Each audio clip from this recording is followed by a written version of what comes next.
ਦੋਵਾਂ ਸਦੀਆਂ ਤੀਕਰ ਜੀਣਾ, ਚੱਜ ਦੇ ਸ਼ੇਰ ਤੇ ਚੱਜ ਦੇ ਬੰਦੇ। ਜੀ ਹਾਂ, ਇਹ ਸ਼ੇਰ ਹੈ ਉਸਤਾਦ ਤਜਮਲ ਕਲੀਮ ਦਾ। ਤਜਮਲ ਕਲੀਮ ਵਰਗੇ ਬੰਦਿਆਂ ਵਾਸਤੇ ਗੁਲਾਮ ਅਹਿਮਦ ਦਰਦ ਨੇ ਆਖਿਆ ਹੈ ਕਿ ਇੰਝ ਵੀ ਇਹ ਦਰਦ ਜੇ ਮਰ ਗਿਆ ਵੀ ਕੋਈ ਬਸ਼ਰ ਨਾ ਯਾਦ ਵਿਸਾਰੇ। ਅੱਜ ਮੈਂ ਬਹੁਤ ਖੁਸ਼ ਹਾਂ, ਹਰ ਪੰਜਾਬੀ ਖੁਸ਼ ਹੈ, ਪੰਜਾਬ ਧਰਤੀ ਦੇ ਹਰ ਵਾਸੀ ਖੁਸ਼ ਹੈ, ਕਿਉਂਕਿ ਉਸਤਾਦ ਤਜਮਲ ਕਲੀਮ ਨੂੰ ਸਿਵਲ ਸਦਾਰਤੀ ਅਵਾਰਡ ਤੋਂ ਨਵਾਜ਼ਿਆ ਗਿਆ ਹੈ। ਬੇਸ਼ੱਕ ਉਸਤਾਦ ਤਜਮਲ ਕਲੀਮ ਅੱਜ ਸਾਡੇ ਵਿੱਚ ਨਹੀਂ ਹਨ, ਲੇਕਿਨ ਉਹਨਾਂ ਦੀ ਸੋਚ, ਉਹਨਾਂ ਦੀ ਫਿਕਰ ਸਾਡੇ ਵਿੱਚ ਮੌਜੂਦ ਹੈ। ਇਹ ਅਵਾਰਡ ਉਹਨਾਂ ਦੇ ਬੇਟੇ ਨੇ ਹਾਸਲ ਕੀਤਾ। ਹੱਕੀ ਗੱਲ ਮੈਂ ਕਰਾਂ ਨਾ, ਤੇ ਇਸ ਤਰ੍ਹਾਂ ਦੇ ਅਵਾਰਡ ਅਗਰ ਇਸ ਤਰ੍ਹਾਂ ਦੀ ਹਸਤੀਆਂ ਨੂੰ ਮਿਲੇ ਨਾ, ਤੇ ਉਸ ਅਵਾਰਡ ਦੀ ਕਦਰ ਵੱਧ ਜਾਂਦੀ ਹੈ। ਤਜਮਲ ਕਲੀਮ ਉਹ ਬੰਦਾ ਹੈ ਜਿਸ ਦੇ ਉੱਤੋਂ ਜਦੀਦ ਪੰਜਾਬੀ ਗਜ਼ਲ ਜਿੱਥੋਂ ਸ਼ੁਰੂ ਹੁੰਦੀ ਹੈ। ਤਜਮਲ ਕਲੀਮ ਜਾਂ ਬਰਫਾਂ ਹੇਠ ਤੰਦੂਰ, ਪਹਿਲੀ ਕਿਤਾਬ ਬਰਫਾਂ ਹੇਠ ਤੰਦੂਰ 1997 ਛਪੀ। ਉਸ ਤੋਂ ਬਾਅਦ ਹਾਣ ਦੀ ਸੂਲੀ, ਵਿਹੜੇ ਦਾ ਰੁੱਖ, ਚੀਕ ਦਾ ਮੰਜ਼ਰ, ਲੈ ਦੱਸ। ਐਸਾ ਸ਼ਾਇਰ ਜਿਸ ਨੇ ਕਲਿਆਂ ਪੰਜਾਬੀ ਗਜ਼ਲ ਨੂੰ ਕਿਸੇ ਵੀ ਜ਼ਬਾਨ ਦੇ ਬਰਾਬਰ ਲਿਆ ਕੇ ਖੜਾ ਕਰ ਦਿੱਤਾ ਹੈ। ਕਿਸੇ ਵੀ ਜ਼ਬਾਨ ਦੀ ਜਿਹੜੀ ਗਜ਼ਲ ਲਿਖੀ ਜਾ ਰਹੀ ਹੈ, ਤਜਮਲ ਕਲੀਮ ਦੀ ਗਜ਼ਲ ਅਸੀਂ ਵਿਖਾ ਕੇ ਦੱਸ ਸਕਦੇ ਹਾਂ ਕਿ ਪੰਜਾਬੀ ਗਜ਼ਲ ਲਿਖੀ ਜਾ ਰਹੀ ਹੈ। ਛੋਟੀ ਬਹਿਰ, ਸਾਦਾ ਸਾਦਾ ਲਫ਼ਜ਼, ਲੇਕਿਨ ਇਤਨੀ ਵੱਡੀ ਗੱਲ ਕਰ ਜਾਣਾ, ਇਹ ਉਸਤਾਦ ਤਜਮਲ ਕਲੀਮ ਤੋਂ ਕੁਝ ਸਿੱਖੇ।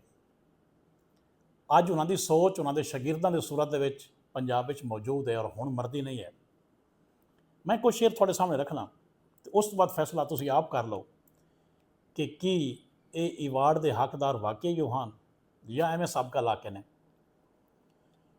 ਕਿ ਰੱਬ ਹੋਣਾ ਕੋਈ ਸੌਖਾ ਨਹੀਂ। ਤੁਸੀਂ ਪ੍ਰਵਾਜ਼ ਵੇਖੋ ਸੋਚਦੇ, ਰੱਬ ਹੋਣਾ ਕੋਈ ਸੌਖਾ ਨਹੀਂ, ਚਾਹਵੇ ਵੀ ਤਾਂ ਸੋ ਨਹੀਂ ਸਕਦਾ। ਲੋਕੋ ਮੇਰੀ ਮਾਂ ਮਰ ਗਈ ਏ, ਰੋਵਾਂ ਕੇ ਮਜ਼ਦੂਰੀ ਜਾਵਾਂ, ਤੇ ਕਾਵਾਂ ਤੱਕ ਨੂੰ ਜ਼ਾਤ ਪਿਆਰੀ, ਬੰਦਾ ਸੁਣ ਕੇ ਮਰ ਨਹੀਂ ਜਾਂਦਾ। ਲੱਭੋ ਕੌਣ ਹੈ ਲੁੱਟਣ ਵਾਲਾ, ਸ਼ੇਰ ਸੁਣੋ, ਲੱਭੋ ਕੌਣ ਹੈ ਲੁੱਟਣ ਵਾਲਾ, ਜੋ ਵੀ ਇਹ ਤਕਦੀਰ ਨਹੀਂ ਹੁੰਦੀ ਬੰਦੇ ਨੂੰ ਕੁਝ ਕਰ ਦਿੰਦੀ ਏ, ਦੌਲਤ ਆਪ ਅਮੀਰ ਨਹੀਂ ਹੁੰਦੀ।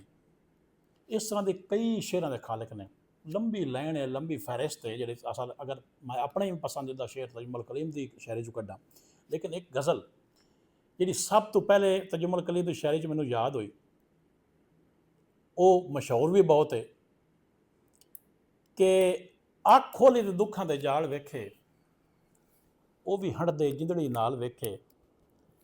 ਇੱਕ ਦਿਨ ਸੀ ਹਿਜਰ ਦਾ ਸਾਲ ਵਰਗਾ, ਅਸੀਂ ਦਿਨ ਨਹੀਂ ਸਾਲਾਂ ਦੇ ਸਾਲ ਵੇਖੇ। ਮੈਂ ਨੱਚਿਆ ਜੱਗ ਦੇ ਸੁੱਖ ਪਾਰੂ, ਸਦ ਬੁੱਲੇ ਨੂੰ ਮੇਰੀ ਧਮਾਲ ਵੇਖੇ। ਤੈਨੂੰ ਕੀੜੇ ਦੇ ਰਿਜ਼ਕ ਦੀ ਫਿਕਰ ਰੱਬਾ, ਅਸੀਂ ਭੁੱਖ ਤੋਂ ਵਿਕਦੇ ਬਾਲ ਵੇਖੇ। ਤੈਨੂੰ ਕੀੜੇ ਦੇ ਰਿਜ਼ਕ ਦੀ ਫਿਕਰ ਰੱਬਾ, ਅਸੀਂ ਭੁੱਖ ਤੋਂ ਵਿਕਦੇ ਬਾਲ ਵੇਖੇ।